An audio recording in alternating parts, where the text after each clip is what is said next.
HG Roasts. Jamie, Kern, Lima.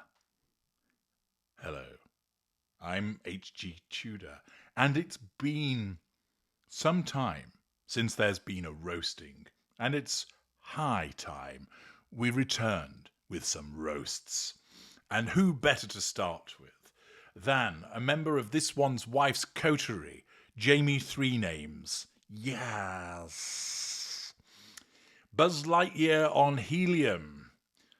For valuable viewers, allow me to introduce you to the glittering spectacle that is Jamie Three Names, a woman who has clawed her way from the greasy aprons of a Denny's waitress to the lofty heights of a billion-dollar beauty empire, only to reveal herself as a paragon of narcissistic self-delusion.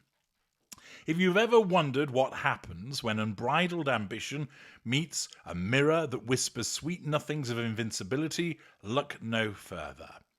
Jamie Three Names, with her saccharine smile and her relentless barrage of empowerment platitudes, embodies the very essence of the modern-day charlatan. All gloss, no substance, and a hypocrisy so thick you could slather it on like one of her overpriced concealers. But fear not, for your glorious narrator, in the spirit of unflinching revelation, shall dissect this creature. We shall traverse the valleys of her humble beginnings, scale the peaks of her cosmetic conquests, and plunge into the abyss of her entanglements with that other doyen of duplicity, this one's wife. By the end, you'll see Jamie Three Names not as the champion of women she proclaims, but as a manipulator whose unpleasantness is matched only by her insatiable hunger for the spotlight. Let us begin at the genesis, shall we? Jamie Three Names was born on July the 16th, 1977, in the unremarkable confines of San Rafael in California, a place more known for its foggy mornings than for birthing future billionaires. From the outset, young Three Names displayed an uncanny knack for self-promotion, a trait that would define her like a poorly blended foundation that clings to dry skin. As a child of modest means, she waited table at Denny's, flipping pancakes and serving up smiles to bleary-eyed truckers at ungodly hours. Oh, how she loves to trot out this rag-to-riches tale in her motivational speeches, painting herself as the plucky underdog who triumphed through sheer grit. But peel back the layers, and what do you find? A woman who, even in her formative years, understood the art of the grift. Waiting tables isn't merely about service, it's about charming tips out of patrons, exaggerating one's hardships for sympathy, and ensuring every interaction revolves around oneself. Jamie mastered this early, turning the humble diner into her first stage for performative vulnerability. Fast forward to her college days at Washington State University, where she graduated as valedictorian with a flawless 4.0 GPA. Impressive, one might say, until you consider the undercurrents. Valedictorians aren't just smart, they're often the ones who crave the adulation of being atop the heap, who view education not as a pursuit of knowledge, but as a ladder to personal glory. Jamie's academic prowess was less about intellectual curiosity and more about accruing accolades to bolster her fragile ego. And let's not forget her foray into reality television. Yes, dear Three Names graced the screens of Big Brother in 2000 under the moniker Jamie Two Names. Here, in the contrived confines of a house full of scheming narcissists, she honed her skills in manipulation and alliance building. But even then, her unpleasantness shone through. Contestants and viewers alike noted her demeanour, her tendency to play the victim while plotting behind people's backs. It's no wonder she transitioned seamlessly into the cutthroat world of beauty pageants. Ah, the Miss Washington USA crown. Hard to believe, isn't it, when you look at Buzz Lightyear there? But a tiara that Jamie Three Names snatched in her early 20s, only to be lambasted by pageant officials for her self-centered antics. David Nold, a pageant director, didn't mince words. Jamie has had less involvement as Miss Washington USA than any titleist I've ever known. 3 Names focuses on promoting only 3 names. Not Washington, not the pageant, only 3 names. There it is. The kernel of truth that exposes her core hypocrisy. While she parades as a culture shifter and champion of women, her actions scream self-interest. She wasn't there to uplift her state or her sisters in satin. She was there to elevate Jamie 3 Names, to use the platform as a springboard for her own ambitions. This pattern persists throughout her life, a relentless drumbeat of me, disguised as empowerment. Unpleasant? Undoubtedly. For what is more grating than a woman who cloaks her narcissism in the veil of sisterhood, only to trample those around her in pursuit of the crown? From pageants, Jamie pivoted to journalism, becoming an award-winning TV news anchor. Here, too, her persona was crafted for maximum appeal, the relatable everywoman with a flawless on-camera presence. But beneath the polished exterior lurked the same self-serving drive. News anchoring isn't about truth-telling. It's about ratings, about becoming the face that viewers tune in for. Jamie excelled at this, but her skin issues, she claims, became the catalyst for her next act. Frustrated with makeup that failed to conceal her flaws, she founded IT Cosmetics in her living room in 2008. What followed was a grind that would break lesser egos. Pitching to QVC, appearing on air up to 200 times a year, demonstrating products with the fervour of a televangelist. She sold the dreams of flawless skin to women everywhere, turning her personal struggle into a billion-dollar bonanza when L'Oreal acquired the company for $1.2 billion in 2016. She became the first female CEO in L'Oreal's history, a milestone she never tires of trumpeting. But oh, the hypocrisy. Jamie built her empire on the mantra of self-acceptance, preaching that women should believe IT and embrace their imperfections.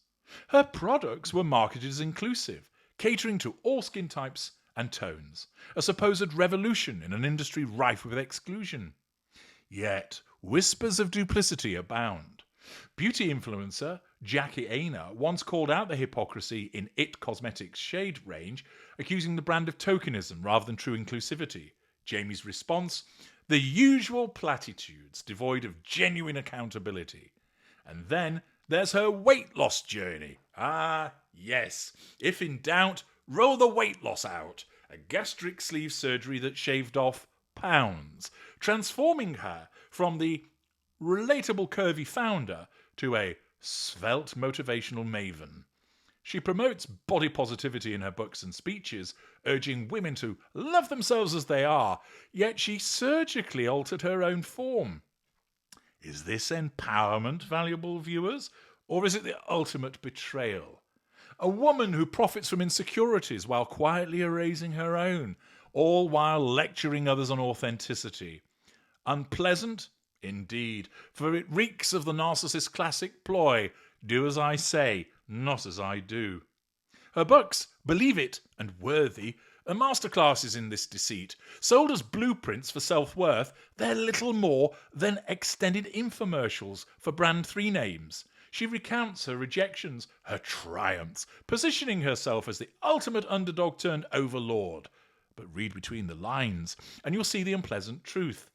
These tomes are laced with humble brags, designed to elicit admiration rather than inspire action. 3 Names doesn't want you to succeed independently. She wants you to succeed while idolizing her path, buying her products, attending her keynotes. Her philanthropy, a tax write-off, wrapped in virtue signaling. She donates to women's causes, yes, but always with a camera in tow, ensuring her generosity amplifies her personal brand. This isn't altruism, it's image management, the narcissist's favourite tool. Now, we can't roast Jamie 3 Names without turning to the pièce de résistance.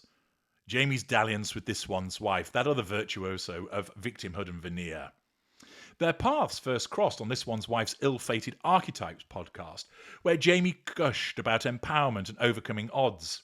But it was the premiere episode of the Jamie Three Names show in April 2025 that truly exposed their symbiotic hypocrisy. Billed as a deeply personal conversation, it was anything but. A staged spectacle of faux tears, scripted vulnerability, and mutual backpatting that left viewers cringing. Three Names, with her babyish voice and wide-eyed adoration, fawned over this one's wife like a sycophant at court, declaring their deep friendship ad nauseum. This one's wife, in turn, played the beleaguered Duchess, lamenting the scrutiny she endures while promoting her Netflix series With Love, Meghan. The lifestyle show where the former royal pretends to cook, entertain, and embody domestic bliss in her rented kitchen. Part 2 of Season 1 features Three Names as a guest, alongside Chrissy Teigen in episodes that promise curiosities, like Prince Harry's aversion to lobster. Whoopie fucking do. But beneath the glossy trailers lies a festering hypocrisy. This one's wife, who rails against the media's intrusion, uses this platform to peddle her A-list, and that's used in a very elastic sense, so much so that it's snapped, and victim narrative. Three Names, ever the opportunist, leverages the association to boost her own profile, ignoring the backlash that labels their interview as manufactured and cringy. Viral videos dissect their stage emotions, with commentators mocking Three Names' Cheshire Cat grin and inane "wow" interactions. One ex-post sums it up. Jamie Three Names is like the super annoying friend nobody wants around, but too polite to get rid of. But this one's wife is that desperate she needs her. Their friendship is a match made in narcissistic heaven. Two women who preach authenticity while curating every moment for maximum gain. Three Names claim she's never seen anything like this one's wife's daily trials, yet both thrive on the drama they decry. Hypocrisy abounds. Three Names, the self-made billionaire, aligns with this one's wife, the self-proclaimed feminist who married into royalty only to monetize her grievances. Their podcast exchange reeks of damage control. This one's wife distances herself from negativity, yet invites scrutiny by associating with Three Names, whose own stupid voice morphs into a simpering echo when in her presence. Yes. Observers note how Three Names' tone shifts, less authoritative, more infantile, mirroring this one's wife's affected softness. It's a mimicry born of insecurity, two unpleasant personalities feeding off each other's delusions. And the unpleasantness... Three Names gushing, her relentless positivity borders on the pathological. She's desperate, cringy, with a horrible babyish voice. Three Names' 7-year-old can literally make a fruit rainbow just as good as this one's wife. What does that tell you? It tells us that their empowerment is superficial, a rainbow of artifice masking the storm of self-interest. Three Names' involvement with Live Love Meghan is no altruistic cameo. It's a move to ride this one's wife's coattails, even as rumours swirl of a fallout over the podcast's perceived fakeness. Their alliance exposes both as users, exploiting vulnerability for views. Three Names' hypocrisy extends to her business ethos. She sold IT Cosmetics to L'Oreal, a conglomerate, not fully cruelty-free despite her brand's inclusive image. She champions women yet allies with this one's wife, whose staff turnover hints at a toxic workplace. Unpleasant traits abound. The self-promotion that alienated pageant peers, the surgical tweaks contradicting her body-love gospel, the staged sincerity that turns interviews into infomercials. In her LinkedIn bio, she boasts of her achievements, but it's the subtext that damns her. The need for constant validation, the unpleasant aura of one who cannot stand without the applause.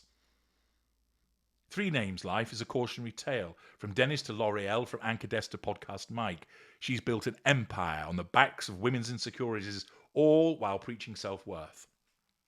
Her entanglement with this one's wife amplifies this. Two narcissists in a hall of mirrors, reflecting each other's flaws. The podcast, a farce. The Netcliffe show, a grift. Jamie Three Names, with her billion-dollar smile and hollow heart, is the epitome of modern unpleasantness.